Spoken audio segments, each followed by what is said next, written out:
दुनिया के अधिकतर लोगों से पूछा जाए तो उन्हें सुमो रेसलर्स के बारे में सिर्फ इतना ही पता है कि वो चड्डा पहनकर अपने सामने वाले प्रतिद्वंदी को सर्कुलर रिंग से बाहर करने की कोशिश करते हैं।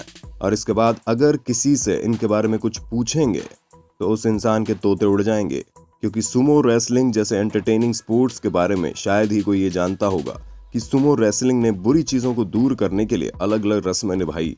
और क्या आपको ये पता है कि लड़कियों के बीच सुमो रेसलर्स की कितनी डिमांड है?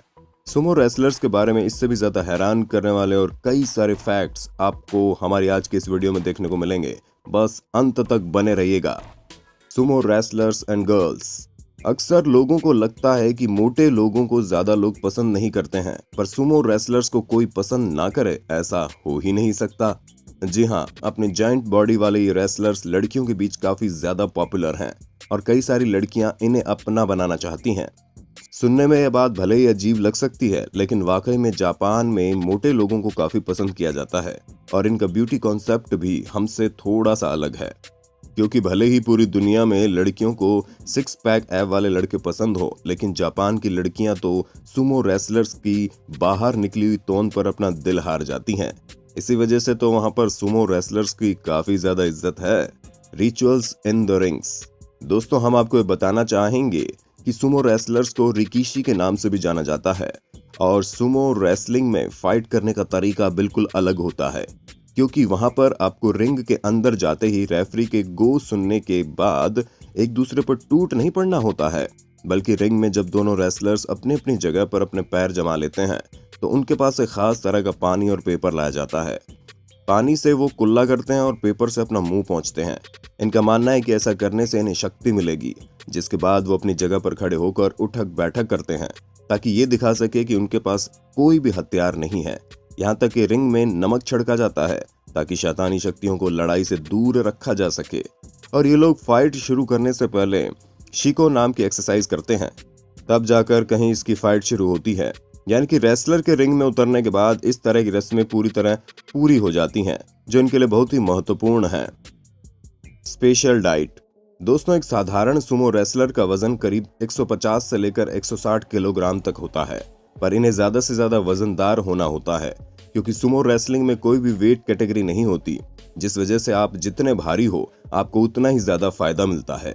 इसी वजह से अपने वजन को बढ़ाने के लिए ये सुमो रेसलर्स दिन भर में कई प्रोटीन शेक तो पीते ही हैं, और उसके अलावा ये लोग चैन कोनाबे नाम का स्पेशल सूप भी पीते हैं, जिसके अंदर हाई प्रोटीन होता है, जो इनके वेट को बढ़ाने और मसल्स को स्ट्रॉन्ग करने में मदद करता है।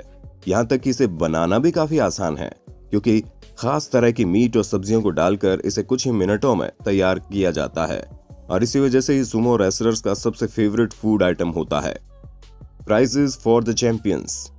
इतनी हैवी डाइट, फूड और घंटों मेहनत करने के बाद कोई सुमो रेसलर उस मुकाम पर पहुंचता है जहां पर वो इतना ताकतवर बन सके और कोई उसे हिला भी ना पाए। पर क्या कभी आपने सोचा है कि ये लोग इतनी मेहनत किस लिए करते हैं? सिर्फ एक ट्रॉफी के लिए?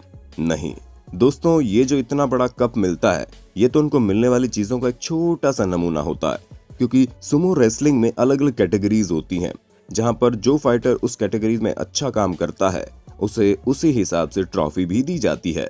साथ ही 2 मिलियन जापानीज येन भी दिए जाते हैं, जिसकी कुल कीमत $19,000 के आसपास होती है। पर इसके अलावा भी चैंपियन को कई सारी चीजें दी जाती हैं, जहां अलग अलग ऑर्गेनाइजेशन उन्हें अवार्ड्स देती हैं, और पिछले साल तो डोनाल्ड ट्रंप ने खुद चैंपियन का अवार्ड दिया था। Ranking system.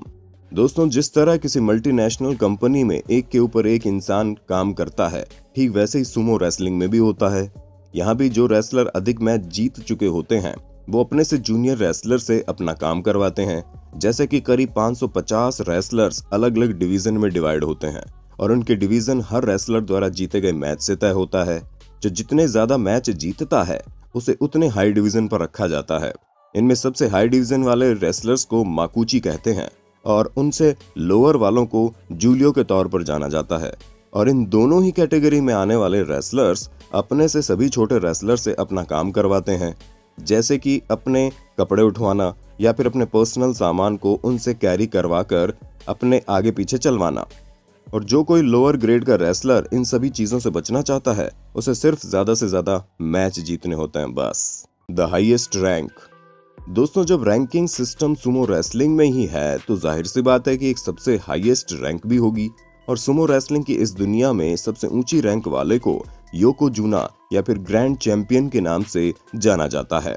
और इस टाइटल को पाने के लिए आपको सभी डिवीजन पार करके हर तरह के रेसलर से जीतना होता है और सबसे मजबूत सुमो रेसलर बनना होता है।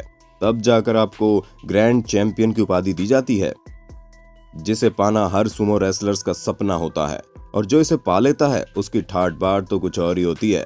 और इस टाइटल को अपना बनाना कितना कठिन है, इस चीज का अंदाजा आपको इस बात से लग जाएगा कि 17वीं शताब्दी में अब तक केवल 72 रेसलर्स ही इस ग्रैंड चैंपियन के टाइटल को अपना बना सके हैं। Cylinder Rikishi.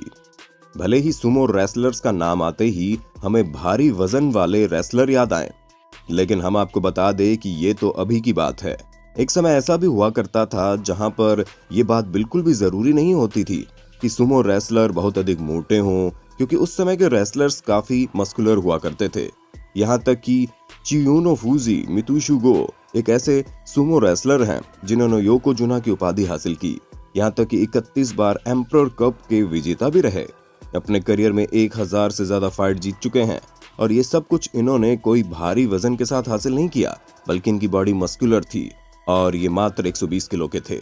और हाँ, हम पावेल बोजार को कैसे भूल सकते हैं। ये चेक रिपब्लिक से आए थे। इन्होंने मात्र 90 किलो के अपने वजन के साथ कई सारे प्रतिद्वंदियों को धूल चटाई थी और तीसरी सबसे बड़ी डिवीजन माकुशिता में भी अपना नाम दर्ज करवाया था। The heaviest Sumo wrestlers. दोस्तों, आप लोगों ने सुमो रेसलिंग के इतिहास के सबसे कम वजन वाले रेसलर्स के बारे में तो सुन लिया, जिन्होंने अपनी रेसलिंग टेक्निक से इस फील्ड में काफी अच्छा नाम बनाया। लेकिन अब हम आपको सबसे हैवी रेसलर से रूबरू करवा रहे हैं। कोनिशिकी को सुमो रेसलिंग के सबसे हैवीएस्ट रेसलर के तौर पर जाना जाता है, जहां इनकी सिंपल और काफी इफेक्टिव तकनीक के चलते इन्हें डंप ट्रक और मीट बॉम्ब के नाम से भी जानते हैं। पर करीब 285 किलो के इस शख्स को एक इंजरी हो गई थी, जिसकी वजह से इन्हें रेसलिंग करियर छोड़ना पड़ा। और रेसलिंग छोड़ने के बाद इन्होंने बिजनेस की दुनिया में कदम रख दिया। पर यामा नाम के सुमो रेसलर, जिनका वजन 22 साल की उम्र में ही 233 किलो है, ये बड़े आराम से सभी के रिकॉर्ड तोड़ सकते हैं, क्योंकि ये उस समय के हैवीएस्ट बिगिनर सुमो रेसलर बन चुके हैं, जो अपने आप में ही बहुत बड़ी बात है। Special clothes. दोस्तों, अगर आप कभी जापान जाते हैं तो आप सुमो रेसलर्स को 2 चीजों से पहचान सकते हैं। पहले तो इनका विशालकाय शरीर, दूसरा इनकी ट्रेडिशनल क्लोथिंग, क्योंकि सुमो रेसलर्स हमेशा अपने ट्रेडिशनल जापानीज कपड़े पहनकर ही रहते हैं। इस बात से कोई फर्क नहीं पड़ता कि सुमो रेसलर्स जापानी ट्रेडिशन के कपड़े पहनना चाहते हैं या नहीं, उन्हें पहनने ही पड़ते हैं और इसीलिए वो रोजमर्रा की जिंदगी में इन्हें पहना करते हैं। यहाँ तक कि बहुत ज्यादा ठंड पड़ने पर इन्हें कोट वगैरह पहनने की इजाजत नहीं होती, जहाँ ठंड की वजह से वो स्वेटर वगैरह पहन सकते हैं। अब हमें नहीं पता कि इनका ऐसा करने के पीछे का क्या कारण है, लेकिन एक बात तो है कि सुमो रेसलर्स के विशालकाय वजन की वजह से जब ये जापानी परंपरा के कपड़े पहनते हैं तो वो इन्हें काफी कंफर्टेबल रखते हैं।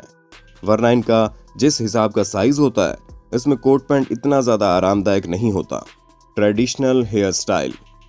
जी हाँ दोस्तों, जिस तरह सुमो रेसलर अपने ट्रेडिशनल कपड़े पहनते हैं उन्हें बाकियों से अलग बनाता है, ठीक इसी तरह इनकी ट्रेडिशनल हेयर स्टाइल भी होती है, जहां पर इनके बालों को लंबा करके एक अलग तरह से उसे बांधा जाता है।